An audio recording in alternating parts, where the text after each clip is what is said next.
Light کو کیا ہو گیا؟ لائٹ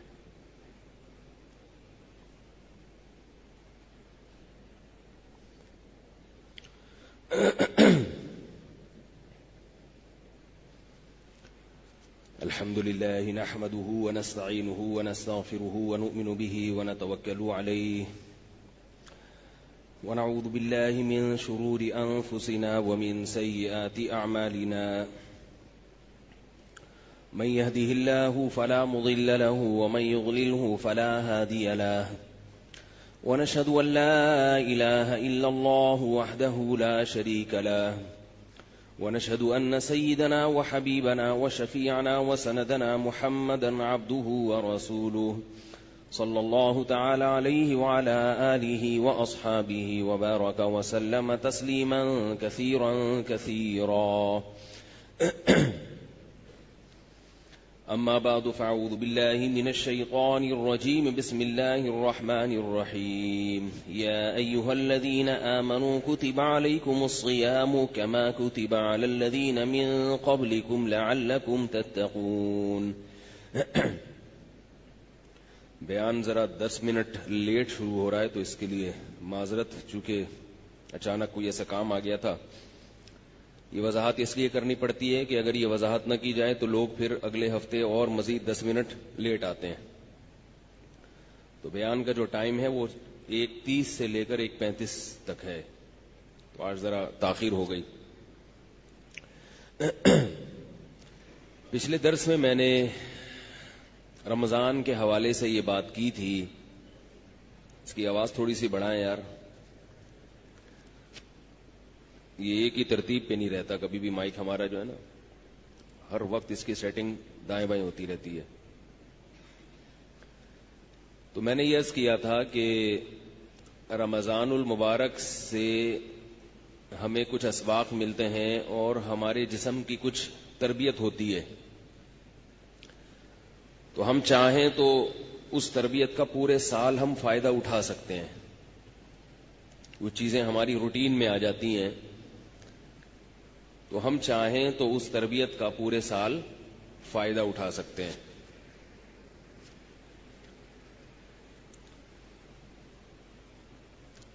اس کی میں نے ایک مثال دی تھی کہ کم کھانے کی عادت، ہم اگر چاہیں تو رمضان کے بعد ہمیں رمضان میں جو بھوکا اور پیاسا رہنے کی عادت پڑ چکی ہے اس کو مینٹین کر سکتے ہیں. کیا خیال ہے؟ غلط تو نہیں کہہ رہا بھائی؟ رمضان میں تو ہم بھوکے بھی رہتے ہیں اور پیاسے بھی رہتے ہیں. عادت ہو جاتی ہے نا. جس نے 29 یا 30 روزے رکھے ہوں اس کو بھوک اور پیاس برداشت کرنے کی عادت ہو جاتی ہے. بعض چیزیں لاشعور میں ہوتی ہیں، ہمیں پتہ نہیں ہوتا کہ وہ ہو رہی ہیں. آپ کہیں گے نہیں ہمیں تو عادت نہیں ہے، ہمیں تو ابھی بھی بھوک لگتی ہے، پیاس لگتی ہے، ہم سے برداشت نہیں ہوتا. ہوتا ہے، آپ بھول گئے. کچھ چیزیں ایسی ہوتی ہیں، کوئی مشقیں، کچھ پریکٹسز ایسی ہوتی ہیں کہ وہ جب کی جائیں تو وہ خود بخود جسم اس کا عادی ہوتا ہے. تو رمضان میں ہمیں عادت ہو جاتی ہے بھوک اور پیاس کو برداشت کرنے کی. ٹھیک ہے نا؟ اب مسئلہ یہ ہے کہ ہم اگر چاہیں تو رمضان کے بعد بھی اس عادت کو برقرار رکھ سکتے ہیں اور کم کھانے کی عادت ڈال سکتے ہیں. کیونکہ ہمیں ویسا بھوکا پیاسا تو نہیں رہنا پڑے گا رمضان کے بعد. بھائی 2 روٹی کھاتے تھے تو 1 کرنی پڑے گی. کیا خیال ہے؟ تو یہ عادت ہم ڈال سکتے ہیں. باقی ایک الگ مسئلہ ہے کہ آپ کہیں گے اس عادت کے ڈالنے کی ہمیں ضرورت کیا ہے؟ مولوی صاحب جو 2 روٹی کھا رہا ہے اپنے پیسوں پہ کھا رہا ہے نا، تو آپ کو اعتراض کیوں ہو رہا ہے؟ ٹھیک ہے آپ آئیں گے تو آپ کو بھی کھلا دیں گے، تو آپ 2 روٹی والے کو 1 روٹی پر کیوں لانا چاہ رہے ہیں؟ یہ آپ اشکال کر سکتے ہیں. قاری صاحب بھائی سوال آ رہا ہے سمجھ میں کہ ہمیں رمضان میں جو کم کھانے کی عادت پڑی ہے اس عادت کو برقرار رکھنے کی ہمیں ضرورت کیا ہے؟ کھا رہے ہیں تو کھانے دو نا. ایک ہی تو کام ہم ڈھنگ سے کرتے ہیں اور کوئی کام ہم ڈھنگ سے نہیں کرتے. نہ ہم پڑھائی کرتے ہیں، نہ نماز پڑھتے ہیں ڈھنگ سے، نہ روزے ڈھنگ سے رکھتے ہیں، نہ والدین کی فرما برداری تمیز سے کرتے ہیں، کوئی بھی کام ہمارا ڈھنگ سے نہیں ہوتا، تو ایک کھانا ہی ہو رہا ہے تو وہ کھانے تو کیا جا رہا ہے اس میں؟ تو بھائی ایسا نہیں ہے، کھانا جو ہم کھاتے ہیں نا یہ ہماری ضرورت سے بہت زیادہ ہے.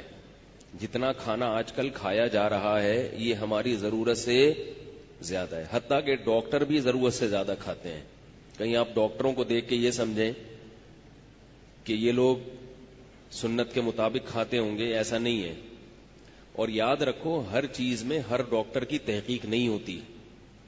بعض لوگ میرا بیان سننے کے بعد ڈاکٹر صاحب سے پوچھتے ہیں کہ کیا ہم کم کھائیں؟ ڈاکٹر کہتے ہیں نہیں، جتنا کھا رہے ہو کھاؤ، کوئی نقصان نہیں ہے کھانے کا.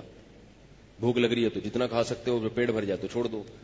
تو یہ بات خوب یاد رکھیں، ڈاکٹروں کو بھی، ہر ڈاکٹر کو ہر چیز میں مہارت نہیں ہوتی.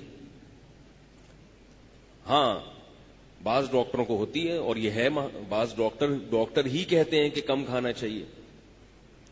اور سب سے بڑی بات یہ کہ جہاں ڈاکٹروں کی تحقیق میں اور وحی کی تحقیق میں اللہ کی باتوں میں اختلاف ہوگا تو ہم کس کی بات کو لیں گے؟ کیونکہ اللہ کی بات غلط نہیں ہو سکتی، اللہ کی بات غلط نہیں ہو سکتی. میں نے کزن میرج سے متعلق ایک بیان کیا تھا کہ کزن میرج کا رواج ڈالنا چاہیے کیونکہ شریعت اس کی ترغیب دیتی ہے. وہ ترغیب کس طرح سے دیتی ہے ابھی تو میں اس پہ بیان نہیں کروں گا ورنہ موضوع چینج ہو جائے گا. تو اس پہ بعض لوگوں نے کہا کہ میڈیکل سائنس یہ کہتی ہے کہ کزن میرج میں معذور بچے پیدا ہوتے ہیں. ٹھیک ہے نا، یہ آج کل ایک مشہور کیا ہوا ہے. اور بعض لوگوں نے یہ بھی کہا کہ مفتی صاحب کی میڈیکل سائنس پہ ریسرچ نہیں ہے، اگر ان کی ریسرچ ہوتی تو یہ بات نہ کرتے. ایسا نہیں ہے، مجھے پتا ہے کہ ڈاکٹر یہ کہتے ہیں کہ کزن میں نکاح سے بچے معذور پیدا ہوتے، مجھے پتا ہے، پھر بھی میں کہتا ہوں کہ کزن میرج کو رواج بول لو یار دینا چاہیے. باقی ڈاکٹر ایسا کیوں کہتے ہیں تو کہنے دیں، ڈاکٹروں کہنے دیں، اس سے کیا ہوتا ہے؟ باقی ساری باتیں ڈاکٹروں کی مانتے ہیں آپ تو کہنے دیں ڈاکٹر کو، کچھ بھی نہیں ہوتا. چچا زاد، پھوپھی زاد، خالہ زاد، مامو زاد، یہ ان بہنوں سے جو بہن ہے نہیں حقیقت میں لیکن مجازن بہن کہا جاتا ہے قریبی رشتے کی وجہ سے، ان میں نکاح کو رواج دینا چاہیے. اس میں بہت سارے فضائل ہیں اس کے. پہلی بات، قرآن مجید نے الگ سے پروٹوکول دیا ہے ان 4 رشتوں کو. جہاں اللہ نے نکاح کو حلال کیا نا، نبی کو کہا کہ ہم نے آپ کے لیے بہت سی عورتیں حلال کی ہیں، ان میں اللہ نے الگ سے ان 4 عورتوں کا ذکر کیا. وبنات عمک، اے نبی آپ کے لیے آپ کی پھوپھی کی بیٹیاں بھی حلال، یعنی آپ کے چچا کی بیٹیاں بھی حلال. وبنات عماتک، اور آپ کی پھوپھی کی بیٹیاں بھی حلال. وبنات خالک، اور آپ کے ماموں کی بیٹیاں بھی آپ کے لیے حلال. وبنات خالاتک، اور آپ کی خالہ کی بیٹیاں بھی. تو ان کو الگ سے ہائی لائٹ کیا جا رہا ہے، کوئی تو حکمت ہوگی نا. یہی کہ بھئی یہ تو ہے ہی، ہمارے حضرت فرمایا کرتے تھے کہ یہ تو رشتے اللہ نے پیدا ہی شادی کے لیے کیے ہیں. جو رشتے اللہ نے پیدا ہی شادی کے لیے کیے ہوں، کیا ان کو اللہ لنگڑے لولے بچے پیدا کرنے کے لیے کرے گا؟ ہے بھائی؟ کیا ہو گیا؟ وہ اس لیے پیدا کرے گا تاکہ لنگڑے لولے بچے پیدا ہوں؟ ایسا تھوڑی ہوگا. دوسرا مسئلہ یہ ہے کہ ان میں نکاح میں ایک اور فائدہ ہے، صلہ رحمی. رشتہ داری کیا ہوتی ہے؟ بولو نا مضبوط. اور رشتہ داری جوڑنا شریعت کا حکم ہے یا نہیں ہے؟ اتنی بڑی فضیلت، نماز روزے کی طرح فرض ہے رشتہ داری جوڑنا. اس سے رشتہ کیا ہو جاتا ہے؟ بہت مضبوط. نبی صلی اللہ علیہ وسلم رشتہ جوڑنے کا بڑا خیال کیا کرتے تھے، بہت خیال. تیسرا فائدہ اس میں یہ ہے کہ شریعت میں لڑکی کا جو نکاح ہے اس میں اس کا اہتمام کیا گیا ہے کہ غیر کفو میں نہ ہو. غیر کفو کا مطلب ہے کہ لڑکا لڑکی کے پیرالل یا اس سے برتر ہونا چاہیے، اس سے کمتر نہیں ہونا چاہیے، خاندانی لحاظ سے خاص طور پہ. بھائی جس خاندان سے لڑکی کا تعلق ہے، لڑکا ویسے ہی خاندان سے بلونگ کرتا ہو. کرتا تو اردو میں ہی ہوگا, لیکن آج کل انگلش میں کیا کرتا ہو, وہ بلونگ کرتا ہو. کس خاندان سے؟ ایسے خاندان سے جو لڑکی کے برابر ہو یا اس سے افضل ہو, اس سے نیچے نہ ہو. اسلام میں ذات پات کا فرق نہیں ہے, لیکن نکاح کے لیے اس کا خیال کیا گیا ہے کہ لڑکی اونچے خاندان سے کسی کمتر لوگوں میں نہیں جانی چاہیے, ورنہ کس کا نقصان ہے؟ بولو نا, لڑکی کا نقصان. کیونکہ لڑکی نے ماتحت بننا ہے نا شوہر کے, تو ماتحت ایسے ہی شخصیت کے بنا جاتا ہے جو آپ ذہنی طور پر اس کو اپنے سے برتر مان رہے ہو. اگر وہ بھنگی چماروں میں چلی گئی, بڑے اونچے خاندان سے چلی گئی, کہاں؟ بھنگیوں کے خاندان میں,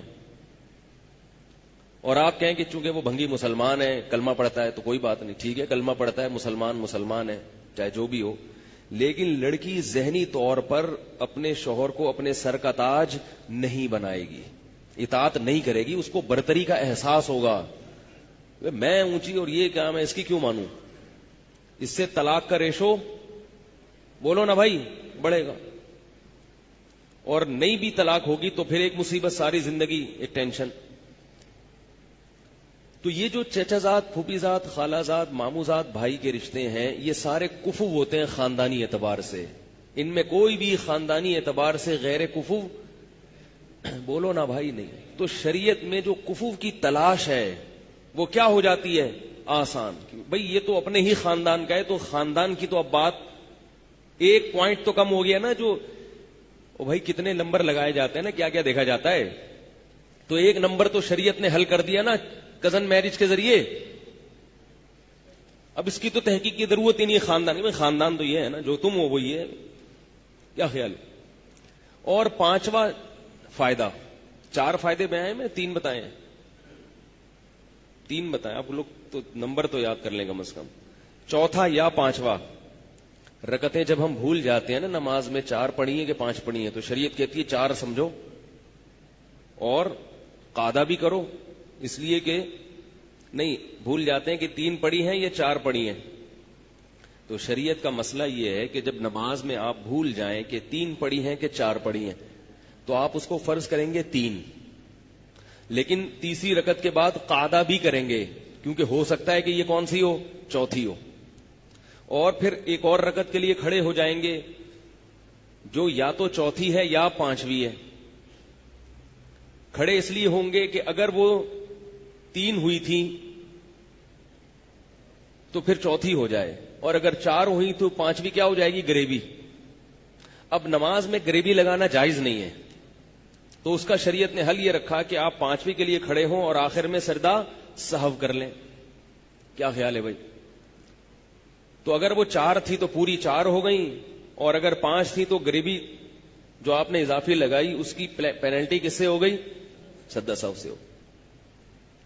اسی کو حدیث میں کہا ہے فَلْيَبْنِ عَلَى الْأَقَلِّ, حدیث میں آتا ہے کہ جس کو نماز میں شک ہوا نا 3 پڑھی ہیں کہ 4 پڑھی ہیں, تو وہ عقل سمجھے, کم سمجھے اور اس پر بنا کرے آگے. تو ہم نے کتنے نمبر لگائے ہیں, 3 ہے یا 4, تو ہم 3 پہ سجدہ سہو کر لیں گے آخر میں, ٹھیک ہے. چوتھا نمبر کیا ہے کہ جو چچا زاد, پھوپھی زاد, خالہ زاد, مامو زاد رشتے ہوتے ہیں ان کو بچپن سے دیکھا بھالا ہوتا ہے, جوا نہیں کھیل رہا ہوتا انسان. آج کل جو نکاح ہو رہے ہیں نا وہ جوئے ہیں, جوئے.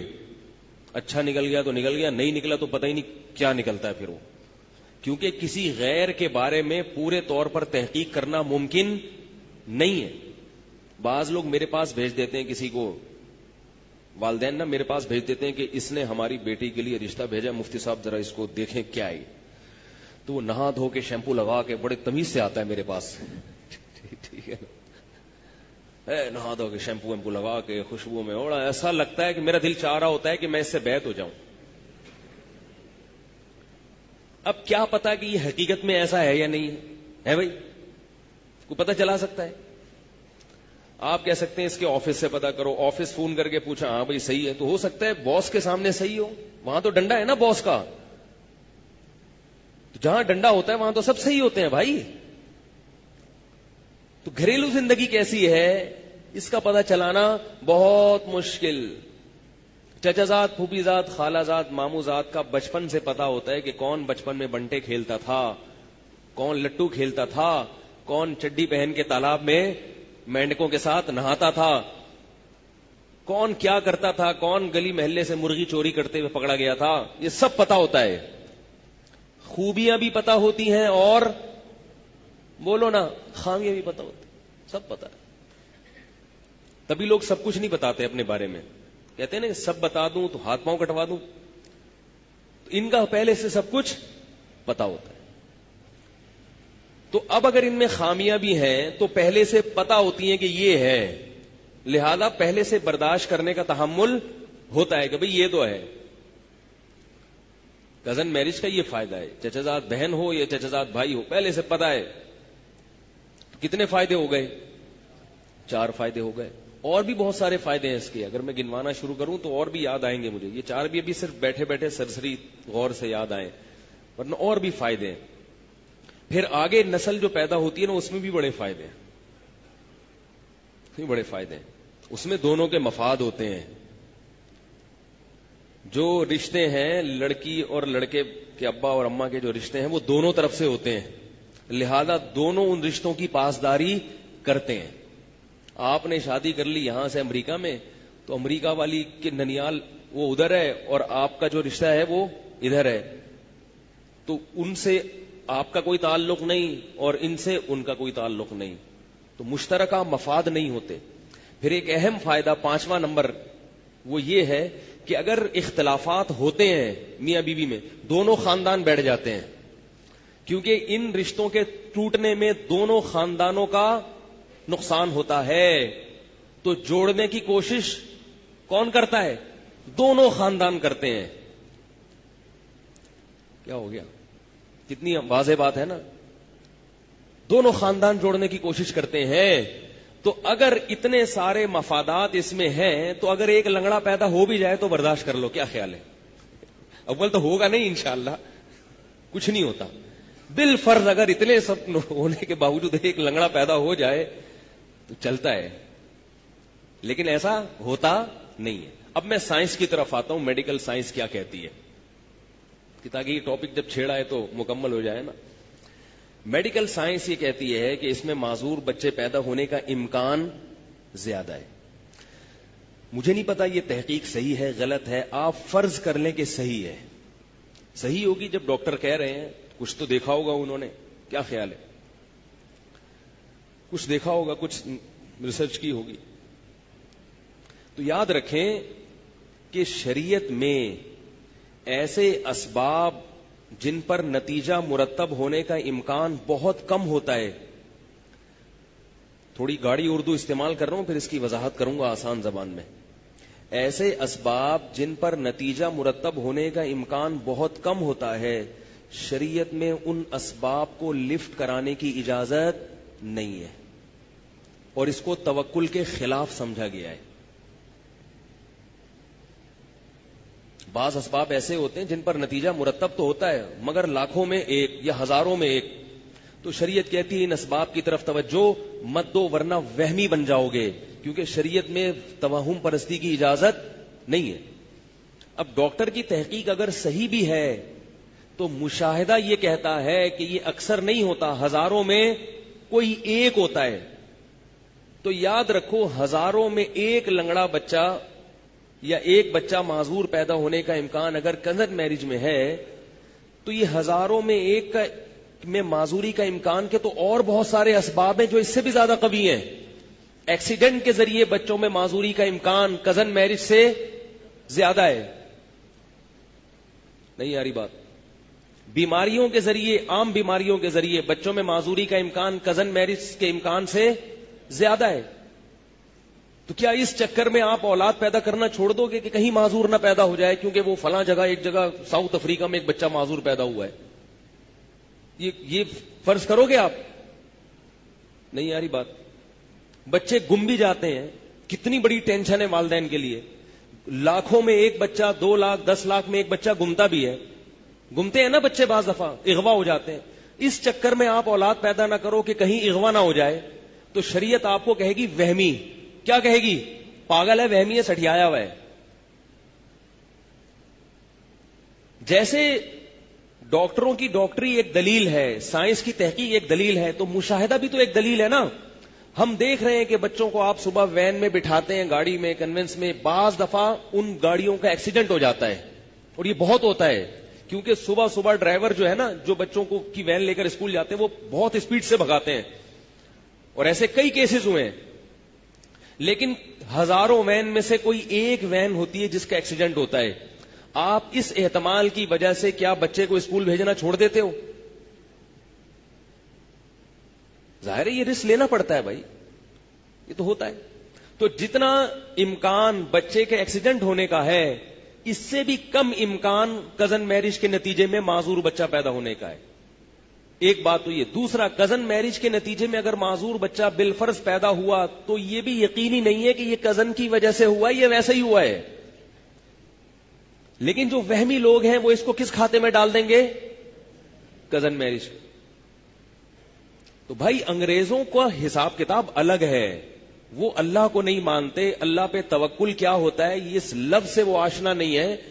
وہ تو احتیاط کے قائل ہیں، تو احتیاط میں وہ اتنے پاگل ہو جاتے ہیں کہ مائیکل جیکسن نے ہاتھ پہ کیا باندھے ہوئے تھے؟ دستانے، تاکہ کسی کے جراثیم میرے ہاتھ پر نہ لگے. اب آپ مائیکل جیکسن کو سمجھا سکتے ہو کہ ہاتھ اتار کے مسافہ کیا کرو؟ وہ بھی دلیل دے گا کہ میڈیکل سائنس یہ کہتی ہے کہ جراثیم ہاتھ کے ذریعے ہاتھ میں ٹرانسفر ہوتے ہیں، اور اس کی رپورٹیں پیش کر دے گا وہ. تو آپ کے پاس کیا جواب ہوگا؟ وہ کہے گا بھئی فلاں سن میں 1920 میں یو کے میں ایک آدمی نے کسی کو ہاتھ ملایا تھا، رپورٹ یہ کہتی ہے، تو جراثیم اس کے ٹرانسفر ہوئے تھے اور وہ مر گیا تھا.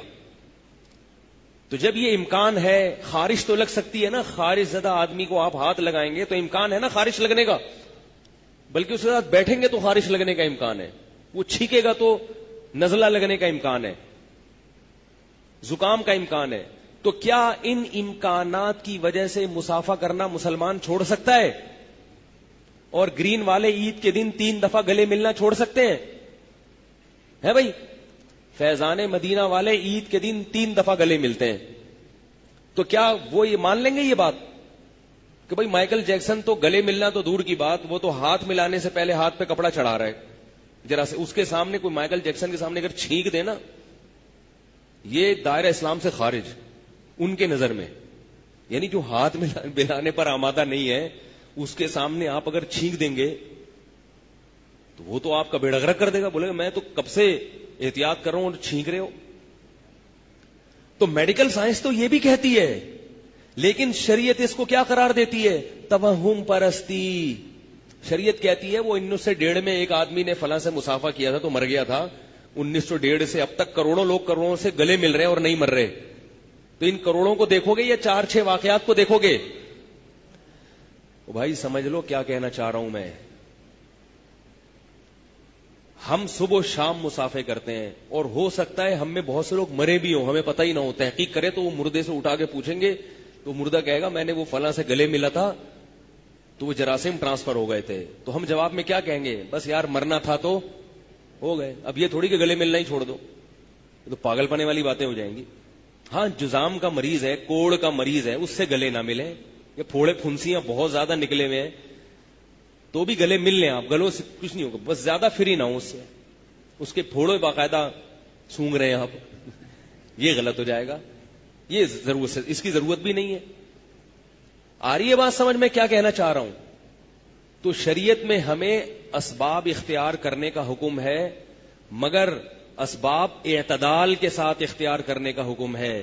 اسباب میں غلو اختیار کرنے کی اجازت بولو بھائی نہیں ہے. یہ جو لوگ کہتے ہیں نا کہ اسباب اختیار کرو پھر اللہ پہ توکل کرو، بات تو صحیح ہے، لیکن کون سے اسباب؟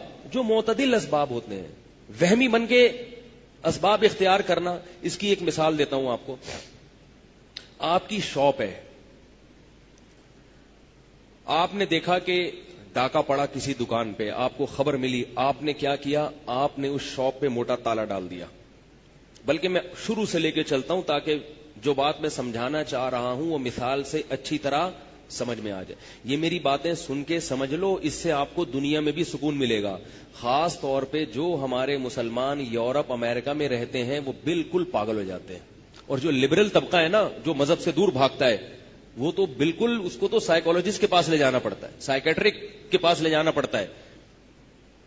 وہ تو اتنے پاگل ہو جاتے ہیں, یہ بھی نہیں, یہ بھی نہیں, یہ بھی نہیں, یہ بھی نہیں. او بھائی کیا کر رہے ہو تم؟ ایک دفعہ میں اپنے بچے کو لے گیا ڈاکٹر کے پاس, اسے کوئی بیماری تھی, بچہ 8-9 سال کا تھا. ڈاکٹر نے کہا اس کو حفاظتی ٹیکے تمام لگوائے ہیں آپ نے, ویکسینیشن مکمل ہوئی؟ میں نے کہا نہیں ہوئی. ڈاکٹر 6 فٹ اچھلا ہے اوپر, دھڑام سے, کیا کر رہے ہو آپ بچوں کے ساتھ ظلم, کیا کر رہے ہو, کیا ہو رہا ہے یہ؟ میں نے کہا میرے ماشاءاللہ 11 بچے, ایک کی بھی ویکسینیشن نہیں ہوئی, تو آپ کو تو 11 دفعہ کم از کم 6 فٹ اچھلنا چاہیے. اور بچے کو ویکسینیشن نہ ہونے سے اتنا نقصان نہیں ہوگا لیکن جتنا آپ کو 6 فٹ اچھلنے سے جو نقصان ہو رہا ہے اور ٹینشن لینے سے جو نقصان ہو رہا ہے. اور میرے بچے کو نہیں لگی, اس پر آپ اتنی ٹینشن لے رہے ہو. اس کو میں نے کہا نہیں, میرے دل میں یہ باتیں آ رہی تھی کہ کہتا تو وہ 12 فٹ اچھلتے, پھر ابھی تو 6 فٹ پہ غنیمت ہے, ٹانگ مانگ ہڈی پٹی سلین ٹوٹی ان کی. اگر میرے بچے کو نہیں لگا, اس پہ ڈاکٹر اتنا اچھل رہا ہے, تو ڈاکٹر کے اپنے بچے کو اگر نہ لگا ہوتا تو مر چکا ہوتا. تو اب آپ بتاؤ, ٹیکا نہ لگنے سے اتنا بڑا نقصان ہوا جتنا اس ڈاکٹر کو ٹیکا نہ لگنے کے تصور سے ہو رہا ہے. کہنے لگے تم مانتے نہیں حفاظتی ٹیکوں کو. میں نے کہا مانتے ہیں ڈاکٹر صاحب, ویکسینیشن ہے, ڈاکٹروں کی ایک ایجاد ہے, لگ جائے اچھی بات ہے, نہیں لگے تو اتنا پاگل ہونے کی ضرورت, بھائی لگ جائے تو اچھی بات ہے, ٹھیک ہے لگا دیے, خناق کا, تپے دکا اور پتہ نہیں اس کے کولوں پہ جتنے ٹیکوں کی گنجائش ہے آپ ٹھوک دیں, مجھے کوئی اعتراض نہیں ہے.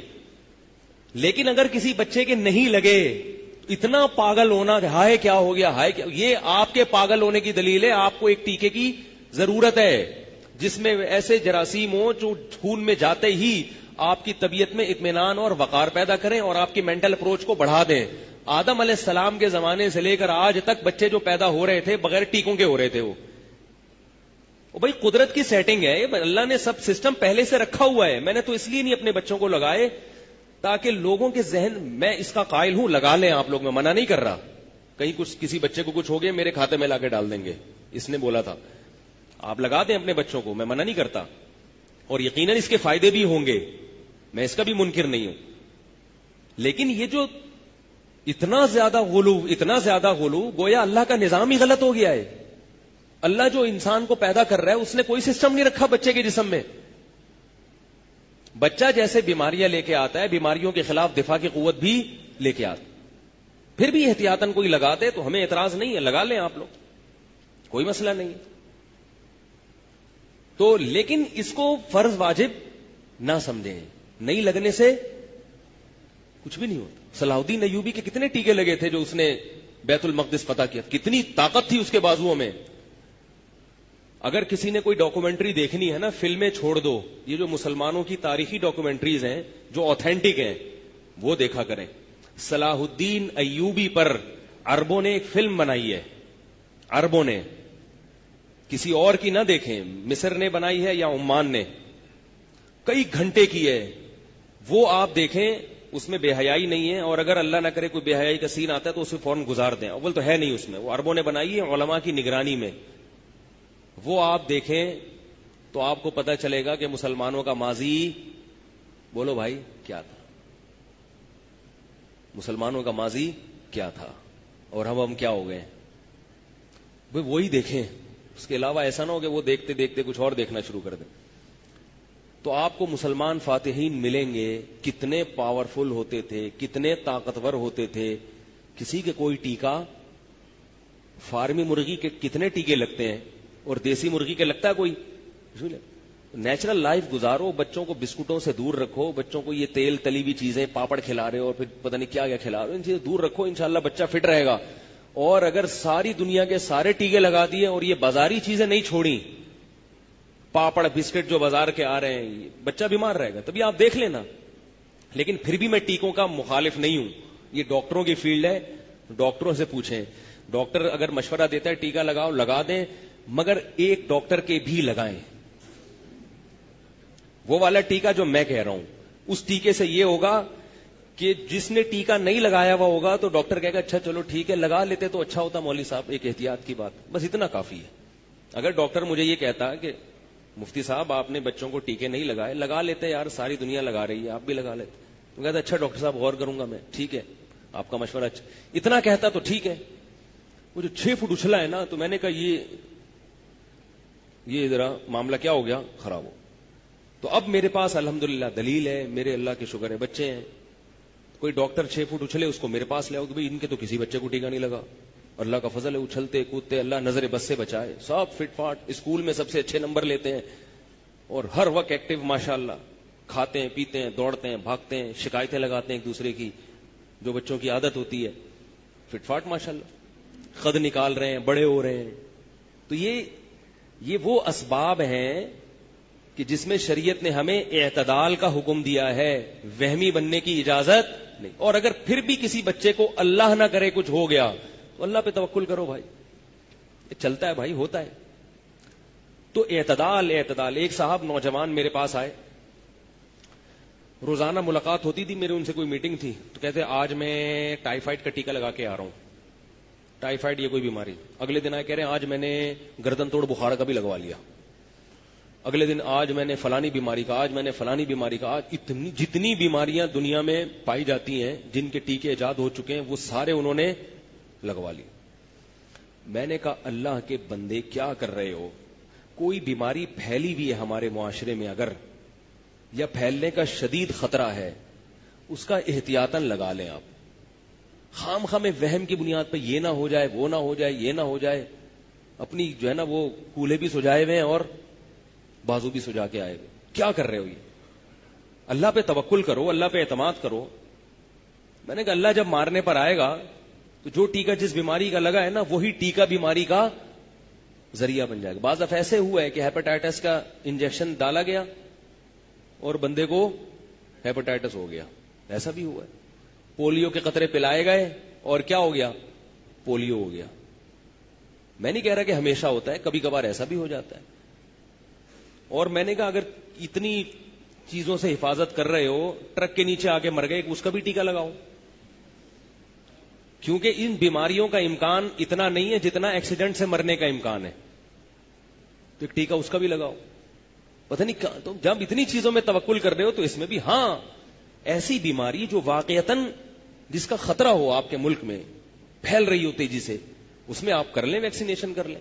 اسی طرح جو لوگ حج عمرے پہ جاتے ہیں تو زکام لازمی ہوتا ہے، اللہ ماشاءاللہ، کیونکہ وہاں مجمع اتنا زیادہ ہوتا ہے کہ وہ پتہ نہیں کیسے کیسے بعض مریض بھی دنیا سے آئے ہوئے ہوتے ہیں.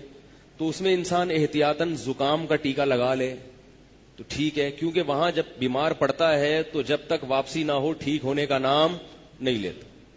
مجھے تجربہ ہے 3-4 دفعہ کا کہ وہاں جا کے کسی کو چھینک آ گئی تو اب چھینک کا مطلب کیا، یہ کب رکے گی؟ جب آپ جہاز میں بیٹھ کے وہاں سے باہر نکلیں گے، کیونکہ وہاں 100 قسم کے مریض آئے ہوئے ہوتے ہیں. تو میں جو بھی حج عمرے پہ جاتا ہوں اسے کہتا ہوں اینٹی الرجی اپنے ساتھ رکھو. حالانکہ میں دواؤں کا قائل نہیں ہوں، دواؤں سے لوگوں کو دور رکھتا ہوں. میں کوئی بات نہیں، چھینک آ گئی تو برداشت کرو یار، خود ہی ٹھیک ہو جائے گی. لیکن جو حج عمرے پہ جاتا ہے تو وہاں مشاہدہ ہے، تجربہ ہے کہ زکام ہوتا ہے، الرجی ہوتی ہے، اینٹی الرجی اپنے ساتھ رکھیں. جیسے ہی پہلی چھینک آئے فوراً کھا کے سو جائیں، کیونکہ وہ آ جائے گا قابو میں. کیونکہ اگر قابو میں نہیں آیا، زکام ہو گیا تو وہاں کا پھر زکام بڑا خطرناک ہوتا ہے. یہ تجربہ ہے، بیمار پڑ جاتے ہیں لوگ، پھر نہ حج کی ادائیگی ہوتی ہے نہ عمرے کی ادائیگی ہوتی ہے. تو ایسی کوئی کنڈیشن ہو تو ٹھیک ہے. خام خامے آپ گولیاں کھا رہے ہیں، کہیں یہ نہ ہو جائے کہیں وہ نہ ہو جائے، تو یہ وہمی ہونے کی علامت ہے. تو میں اصل موضوع کی طرف آتا ہوں. اس کی بات کر رہا تھا کہ میں کزن میرج کی بات کر رہا تھا. تو کزن میرج میں اگر بالفرض امکان ہے بھی لنگڑا لولا بچہ پیدا ہونے کا تو یہ امکان 1% بھی نہیں ہوتا. اس کی دلیل یہ ہے کہ 100 کزن میرج کروائیں آپ، نتیجہ دیکھیں. بعض یہ کہتے ہیں کہ جب یہ ٹرانسفر ہوتا ہے نا کزن میرج اولاد، پھر وہ ان کی کزن میرج میں ہوگی تو جا کے ہوتا ہے. تو بھی اتنا ہی ریشو ہے جتنا میں نے بتایا. آپ میرے دونوں بڑے بھائی کی شادیاں کزن سے ہوئی ہیں، پھوپھی زاد خالہ زاد.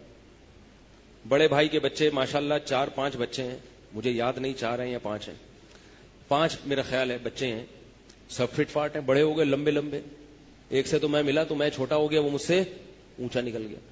ہمارے بیان میں ادھر ایک صاحب آتے ہیں، بڑے شوق سے بیان سنتے ہیں. کزن سے شادی کی تھی انہوں نے، آج ماشاءاللہ ان کے 8 یا 9 بیٹے ہیں، بیٹے بیٹیاں، سب بڑے بڑے لمبے ترنگے، ذہین، پڑھائی میں آگے، صحت میں سب سے اچھے. بہت ہیں مثالیں.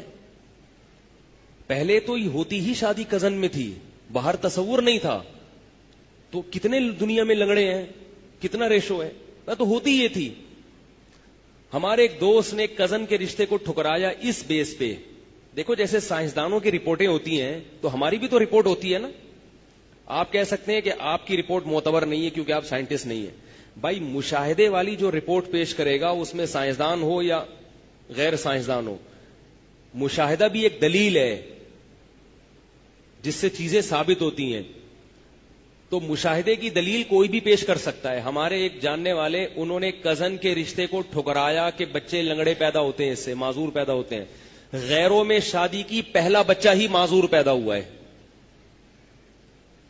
نہیں یاری بات, پہلا بچہ کیا پیدا ہوا؟ معذور.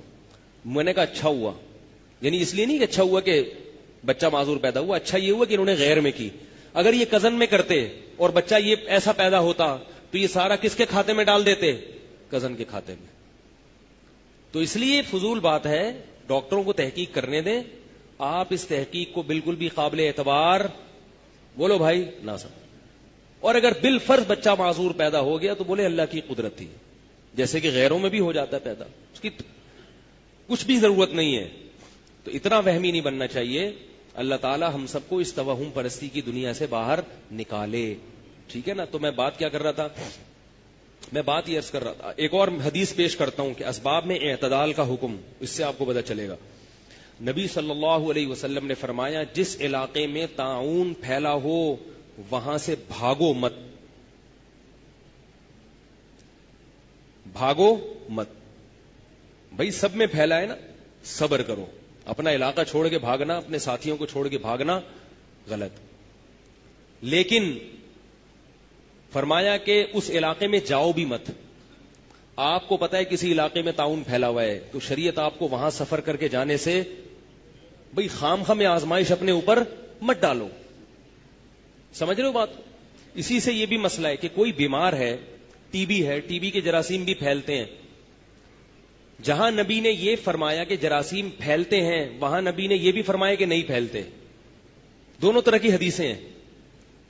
اب بعض علماء تو یعنی یہ ایک طالب علم جب یہ حدیث پڑھتا ہے تو وہ حیران ہوتا ہے کہ ایک طرف حدیث میں آ رہا ہے کہ جراثیم نہیں پھیلتے, دوسری طرف حدیث میں آ رہا ہے کہ پھیلتے ہیں. تو یہ حقیقت کیا ہے؟ یہ حقیقت وہی ہے جو میں اتنی دیر سے بیان میں سمجھانا چاہ رہا ہوں آپ کو. حدیث میں آتا ہے لا عدوا ولا طیرا, بیماریوں میں تعدی نہیں ہے. تعدی کا مطلب ایک دوسرے سے لگنا. حدیث میں کیا آتا ہے کہ بیماریاں ایک دوسرے سے نہیں لگتی.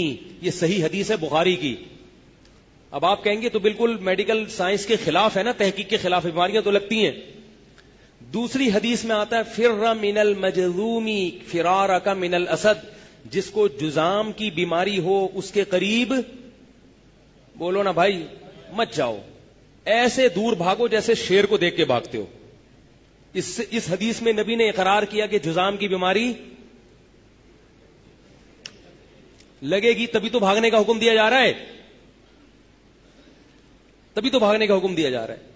اصل بات یہ ہے کہ رسول اللہ صلی اللہ علیہ وسلم اس بات کو مانتے تھے کہ بیماری لگتی ہے, مگر آپ نے جو حکم دیا نا بیماریاں نہیں لگتی, اس کا مطلب یہ ہے کہ اس معاملے میں کس پر اعتماد کرو؟ اللہ پہ اعتماد اور توکل کرو. جذام جیسا مرض جس سے بہت زیادہ خطرہ ہے لگنے کا, اس سے احتیاط کر لو. ہر بیماری کے بارے میں ذرا سا کوئی چھینک آ گئی, ذرا سا کوئی زکام ہو گیا اور یہ فرض کر لیا کہ لگے گی, اس میں کس پر کرو؟ اللہ پر توکل.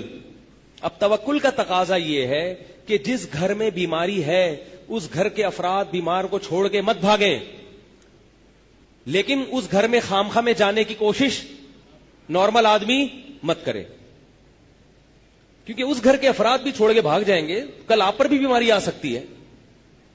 اور حدیث کا مطلب یہ ہے کہ بیماری نہیں لگتی. یہ والی حدیث کا مطلب یہ ہے کہ جب تک اللہ کا ارادہ نہیں ہو اس وقت تک بیماری نہیں لگتی. بعض چیزیں ایسی ہیں جو اللہ نے ارادہ کیا ہوا ہے کہ یہ کرو گے تو یہ ہوگا, بعض چیزیں ایسی اللہ نے ارادہ کیا ہوا ہے کہ یہ کرو گے تو یہ ہوگا, بشرطے کہ میں چاہوں, نہیں چاہوں گا تو نہیں ہوگا. تو بیماریاں لگنے میں نہ لگنے کا ریشو زیادہ ہے, لگنے کا ریشو کم ہے. ٹی بی کا مریض کسی گھر میں ہو, 10 افراد رہتے ہوں, 100 خاندانوں پہ تجربہ کر کے دیکھیں, 100 فیملیز ہوں, ہر فیملی میں ایک ٹی بی کو مریض کو چھوڑیں تو 100 فیملیز میں سے ایک فیملی شاید متاثر ہو, اور اس ایک فیملی کا بھی ایک یا 2 فرد متاثر ہوں گے. 9 فیملیاں اس بیماری سے, بولو نا بھائی, محفوظ رہیں گی. تو اس سے پتا چلتا ہے کہ بیماری لگنے کا جو ریشو ہے وہ نہ لگنے سے بہت کم ہے. تو جب اتنا کم ریشو ہے تو اس میں وہمی ہونے کی ضرورت نہیں ہے. بولے اللہ چاہے گا تو لگا دے گا, نہیں چاہے گا تو گلے ملو ٹی بی کے مریض سے, کچھ نہیں ہو, کچھ بھی نہیں ہوگا انشاءاللہ. ہمارے پڑوس میں خاتون رہا کرتی تھی, ان کے بھائی کو ٹی بی تھی. یہ واقعہ ہوگا 20-25 سال پرانا, میں بالکل چھوٹا بچہ تھا. اس وقت ٹی بی کا یہ علاج دریافت بھی نہیں ہوا تھا جو ابھی چند سال پہلے ہوا ہے. ٹی بی کا مریض بیچارہ گھل گھل کے مر جاتا تھا. وہ خاتون, ان کا بھائی تھا کنوارا, وہ خاتون انہوں نے اپنے بھائی کو اپنے گھر میں رکھا, اور اتنی خطرناک ٹی بی تھی, وہ بیچارہ دبلا ہو کے ہڈیوں کا ڈھانچہ بن گیا. میں جب ان کے گھر جاتا ہمارے پڑوس میں, تو مجھے وحشت ہوتی تھی اس کو دیکھ کے. وہ کھانستا تھا, مجھے ڈر لگتا تھا کہ کہیں لگ نہ جائے مجھے. لیکن وہ بڑی بہن کیا کرتی تھی, اپنے چھوٹے بھائی کو گود میں اٹھا کے واش روم لے کے جانا, نوالے بنا بنا کے اس کو لقمے کھلانا. 20-25 سال ہو گئے. وہ خاتون اس وقت اتنی ایجڈ تھی, اب تک زندہ ہیں. ان کا بھائی مر گیا تھا تھوڑے دنوں میں. ڈاکٹر تو کہے گا کہ ٹی بی لگتی ہے, مگر شریعت سے بھی کچھ پوچھ لیا کرو. شریعت کیا کہے گی کہ بھائی ایسے موقع, بہن ایسے موقع پر اپنے بھائی کو چھوڑ کے مت بھاگے اور یہ سمجھے کہ ٹی بی نہیں لگتی. کیا ہو گیا, کیوں اس کی اتنی اہم باتیں کر رہا ہوں آپ کے سامنے. اللہ کے بندو, اس کی قدر کرو. نہیں لگی اس کو, اور اس گھر کے کسی فرد کو بھی نہیں لگی, نہ پڑوسی میں کسی کو لگی. کتنی خطرناک ٹی بی. میں 100 دفعہ گیا ہوں گا ان کے گھر, اگرچہ میں پتلی گلی سے واپس آیا, لیکن گھوم کے گیا تو نا وہاں سے. مجھے بھی نہیں لگی. آپ کے سامنے بیٹھا ہوں الحمدللہ. کئی سال ہو گئے. مائیکل جیکسن کی طرح وہمی بنو گے تو پاگل ہو جاؤ گے. تو اس لیے اتنا زیادہ مسلط کرنے کی چندہ ضرورت, بولو بھائی, نہیں. ہاں, جس کو ٹی بی ہو وہ خود احتیاط کرے, دوسروں کا توکل, دوسروں کے توکل کا امتحان نہ لے کہ میں, وہ ٹی بی کا مریض آ رہا ہے آپ کے منہ میں آ کے کھانس رہا ہے, گلے مل رہا ہے آپ سے, اور کہہ رہے میں دیکھنا چاہ رہا ہوں کہ آپ کا اللہ پہ کتنا توکل ہے.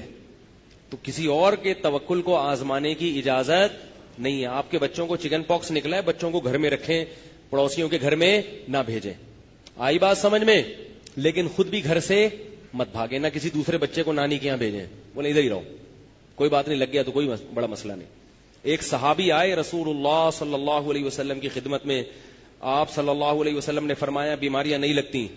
مطلب حدیث کا سمجھ کے آپ صلی اللہ علیہ وسلم نفی نہیں کر رہے ہیں, مطلب کہ ہمیں اللہ پر اعتماد کرنا ہے. اب اس حدیث میں آپ صلی اللہ علیہ وسلم نے وضاحت کر دی. صحابی آئے, عرض کیا کہ یا رسول اللہ, نبی نے فرمایا لا عدوا, بیماریاں نہیں لگتی. ان صحابی نے عرض کیا یا رسول اللہ, میرا ایک اونٹ کو خارش ہوتی ہے تو اس کی وجہ سے دوسرے کو بھی ہو جاتی ہے. آپ تو فرما رہے ہیں کہ نہیں لگتی, تو یہ اونٹ کو کہاں سے لگ گئی؟ نبی نے فرمایا فمن اجرب الاول, پہلے کو کہاں سے لگی ہے؟ پہلے اونٹ کو خارش کہاں سے لگی؟ کیا مطلب؟ جیسے پہلے اونٹ کو خارش اللہ نے اپنی مرضی سے لگا دی نا, اور اس میں تم رکاوٹ نہیں بن سکے, اللہ چاہے گا تو دوسرے اونٹ کو بھی اپنی مرضی سے لگا دے گا, چاہے اسی کے جراثیم لے کے لگائے یا کہیں اور سے جراثیم لگا دے. کیا مطلب؟ اس بارے میں وہمی مت بنو, وہمی مت بنو. ٹھیک ہے, ویکسینیشن کر لیں آپ خارش کی, احتیاط کر لیں آپ, اور مزید اونٹ اس میں لا کے چھوڑنے کی کوشش نہ کریں. لیکن نقصان اس کا پتہ ہے کیا ہوتا ہے؟ میں دیکھ رہا ہوں لوگوں کو, کوئی بیمار ہوتا ہے نا, کہتے ہیں یار میں اس کے گھر گیا تھا نا, وہاں سے لگی ہے. یہ کس پہ ڈال دیا یہ کھاتا؟ اس پہ ڈال دیا. وہ پہلے ہی بیمار ہے, اوپر سے اس کو یہ احساس ہے کمتری کہ میری وجہ سے لوگ بیمار ہو رہے ہیں. تو اس میں نسبت ہمیں کس کی طرف کرنی ہے؟ اللہ کی طرف, کیونکہ ایک ایسا سبب ہے جو ضعیف ہے, طاقتور سبب نہیں ہے. ایسا نہیں ہے کہ جہاں یہ سبب ہوگا تو نتیجہ نکلے گا, بلکہ ہزاروں جگہ پہ سبب پایا جاتا ہے, نتیجہ ایک آدھ جگہ پہ نکلتا ہے, ایک آدھ جگہ پہ نتیجہ نکلتا ہے. اس لیے اس سبب کو زیادہ فریق کرنے کی ہمیں شریعت نے اجازت, بولو بھائی, نہیں, زیادہ پروٹوکول دینے کی اس کو. تو ہم تو دیکھتے ہیں یہاں, اگر ہمارے ملک میں, یعنی اگر یہ حقیقت میں زکام اتنا تیزی سے لگتا نا, تو ہم سب یہاں بیٹھ کے چھینک رہے ہوتے ہیں. کیونکہ وضو خانے پہ جو کچھ ہو رہا ہے آپ دیکھ لیں, ایسے تھوکتے ہیں نمازی بھائی, کوشش ہوتی ہے سامنے والے کے منہ پہ لگے جا کے, کیونکہ نشانہ پکا نہیں ہے تو وہ نیچے جا کے لگتا ہے. تو کہاں کس کو زکام ہوتا ہے, کیا ہوتا ہے. لیکن علماء یہ کہتے ہیں کہ زکام کے مریض کو خود احتیاط بہرحال کرنی چاہیے. اگر وہ ہمارے حضرت کو جب زکام ہوتا تھا جماعت سے نماز نہیں پڑھتے تھے, گھر میں نماز پڑھتے تھے, مسجد میں آنا چھوڑ دیتے تھے. اس کی وجہ یہ نہیں تھی کہ بیماری لگے گی, اگر اس وجہ سے بھی تو بھی ٹھیک ہے, لیکن اس کی اہم وجہ یہ تھی کہ زکام کے مریض سے ساتھ والے کو گھن آتی. جب بار بار ناک سڑکتا ہے اپنی تو ساتھ والے کو گھن آتی, کیا کر رہا ہے بھائی تو گھر میں جا. تو ایسی کوئی بیماری ہو جس سے دوسرے کو گھن آتی ہو تو پھر شریعت کیا کہتی ہے کہ آپ نماز گھر پر پڑھیں, دوسرے کو تکلیف نہ دیں. سمجھ گئے؟ تو اب یہ مسئلہ حل ہو گیا. حفاظتی ٹیکوں والا بھی, پولیو کے قطروں والا بھی, سارے مسائل حل ہو گئے. آپ پلائیں پولیو کے قطرے بھی اپنی ذمہ داری پہ پلائیں, حفاظتی ٹیکے بھی لگائیں. جس کے نہیں لگے تو اس پہ ترس کھانے کی کوشش نہ کریں, بلکہ یوں سمجھے کہ جیسے صلاح الدین ایوبی کے کچھ بھی نہیں لگا تھا اور وہ صلاح الدین ایوبی بن گیا تھا, تو شاید ان کے بچے مستقبل میں صلاح الدین ایوبی بن جائیں اور پھر بھی زیادہ پریشان. میں نے تو جانوروں پہ بڑے تجربے کیے ہیں. یہ جو دیسی بکرے ہوتے ہیں نا, ریوڑ سے آپ خریدیں, گاؤں سے لائیں, ان کو کوئی ویکسینیشن کوئی ٹیکا نہیں لگا ہوتا, یہ بڑے فٹ فاٹ ہوتے ہیں. میرے یہاں آپ دیکھ سکتے ہیں 12 فٹ کی گرل لگی ہوئی ہے, یہ میں نے اپنے ہاتھوں سے بنایا, یہ بلکہ 18 فٹ لمبائی ہے اس کی. یہ مدرسے میں پیچھے آپ دیکھیں آگے جا کے 18 فٹ کی. یہاں میں نے بکرے پالے ہیں, بکریاں پالی ہیں. ہمارے ایک دوست کو بھی شوق تھا, وہ بکرے لا کے رکھے اور روزانہ کے حساب سے صبح شام ان بکروں کے ویکسینیشن ہو رہی ہے, ٹیکے لگ رہے ہیں, اور ہر دوسرے دن بعد جنازہ ہو رہا ہے کسی نہ کسی بکرے کا. آج میرا فلاں بکرا دار فانی سے کوچ کر گیا, آج میں نے فلاں کے, مجھے بھی گوشت بھیجتے تھے کبھی کبھار. آج میں نے کہا یہ گوشت, کہہ رہے ہیں یار وہ جو نہیں تھا وہ لمبا والا, وہ کاٹ دیا. میں نے کہا کیوں کاٹ دیا بھائی؟ کہہ رہے یار اس کو. میں نے کہا روزانہ آپ ٹیکے لگا رہے ہو اور ہماری بکری اور بکرا وہاں کھڑا ہوا ہے, اس کو ٹیکے نہیں لگ رہے اور وہاں سے بیماری بھی ٹرانسفر نہیں ہو رہی. حیرت کی بات, یہ بھی تو رپورٹ ہے نا. آپ ڈاکٹروں کی رپورٹوں پہ ایمان لاتے ہو تو یہ بھی تو رپورٹ ہی پیش کر رہا ہوں بھائی میں, یہ مشاہدے والی رپورٹ ہے. پنجرا دیکھ لو یہاں جا کے, یقین آ جائے گا. کچھ بھی نہیں ہے, ابھی کچھ نہیں ہے اس میں.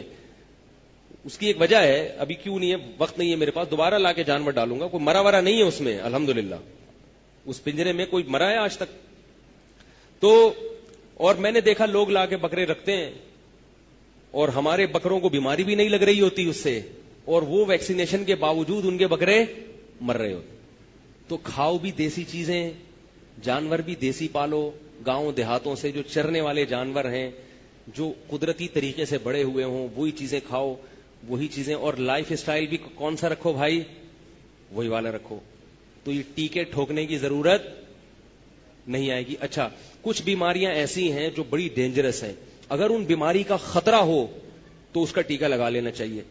میں نے بتایا جیسے آپ, کچھ بیماریاں ایسی ہیں جو پھیلتی تو ہیں مگر خطرناک نہیں ہوتی, وہ اپنا ٹائم پورا کر کے چلی جاتی ہیں, ان کی ویکسینیشن مت کراؤ. جیسے چکن پاکس اور خسرہ. لوگ کیا کرتے ہیں, چکن پاکس پھیل رہا ہے تو بچوں کو ٹیکے لگوا لیتے ہیں چکن پاکس کے. نہ لگاؤ, کیونکہ چکن پاکس بچوں کے نکلتا ہے تو زندگی میں ایک ہی بار نکلتا ہے, اس کو بھرپور طریقے سے نکلنے دو, کیونکہ جو قدرت کے کام ہے نا اس میں ٹانگ اڑاؤ گے تو گڑبڑ ہوگی.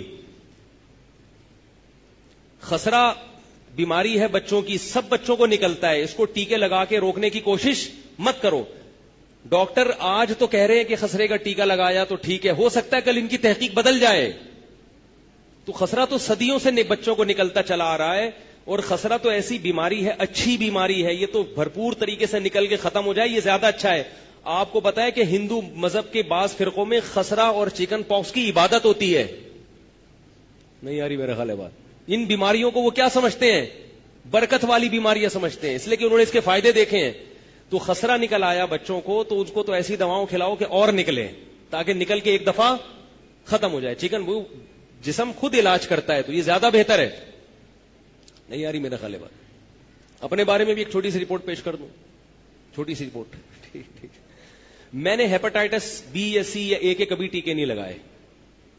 میں نے ایک دفعہ بلڈ ٹیسٹ کروایا تو ڈاکٹر نے مجھے رپورٹ پیش کی کہ آپ کو ہیپاٹائٹس ہے, پتہ نہیں بی یا سی ہے, بہت خطرناک. تو میں ہیپاٹائٹس سے تو نہیں مرا, لیکن میں اس رپورٹ سے قریب تھا کہ دائرہ فانی سے کوچ کر جاؤں. تو میں نے کہا پھر فرض کرنے لگا کہ بھائی اگر مجھے ہے تو اب کیا ہوگا, مر جاؤں گا نا زیادہ زیادہ. تو انسان جیسے خوش رہنے کے لیے کوشش کرتا ہے نا کچھ مقدمے, تو میں نے کہا مر جائیں گے تو کیا ہوگا, مر جائیں گے, ٹھیک ہے, تو وصیت کوئی چیز تو نہیں میرے ذمہ باقی. پھر میں اپنے نفس کو تسلی دے رہا ہوں, اچھا ہے توبہ کا اللہ نے ٹائم دے دیا ہے بھائی, اور اللہ سے گڑ گڑاؤ, توبہ طائب کرو, جو کسی کے لین دین ہے پورا کرو. یہ میں سوچ رہا ہوں اور بتا نہیں رہا گھر میں کسی کو, بتا نہیں رہا. کون بتاتا ہے بھائی, بچوں کو یتیم ہونے والے ہو. پھر اللہ کا شکر ہے رپورٹ یہ آئی کہ وہ ہیپاٹائٹس سی ہوا تھا, مگر باڈی نے اس کے خلاف لڑ کے اس پہ قابو, بولو بھائی, کر لیا, وہ خود ہی ہو گیا. اس کا فائدہ ڈاکٹر نے بتایا, اللہ نظر سے بچائے, اس کا فائدہ ڈاکٹر نے بتایا اب آپ کو مرتے دم تک ہیپاٹائٹس نہیں ہو سکتا انشاءاللہ. کیوں نہیں ہو سکتا؟ کہ باڈی نے خود اس کے خلاف فائٹ لڑی ہے, قدرتی طریقے سے علاج ہوا ہے اس کا. نہیں آ رہی بات؟ تو میں یہ بتانے کے لیے کہ جب قدرتی طریقے سے باڈی خود فائٹ کرتی ہے, وہ کس کی طرف سے تحفہ ہوتا ہے؟ اللہ کی طرف سے گفٹ ہوتا ہے. تو جانوروں کو بھی خود ہی فائٹ کرنے دو, بچوں کو بھی حتی الامکان خود ہی لڑنے دو چکن پاکس کے خلاف. میں ہیپاٹائٹس کے خلاف تو لڑنے کا نہیں کہہ رہا, وہ تو ہماری باڈی نے لڑ کے قابو پڑ لیا, آپ کی باڈی نہیں لڑے تو آپ مر جائیں گے. ٹھیک ہے, تو اگر کسی علاقے میں ہیپاٹائٹس پھیلا ہوا ہے تو لگا لیں ٹیکا اپنی ذمہ داری پہ. میں تو قائل نہیں ہوں, پھیلا ہوا ہے, میں اس معاملے میں نہیں لگاتا, ٹیکے ویکے نہیں لگاتا میں. اللہ ہی بہتر ہے, احتیاط کرے آدمی کھانے پینے میں, گند بلا نہ کھائے, اور استعمال شدہ سرنج نہ لگائے.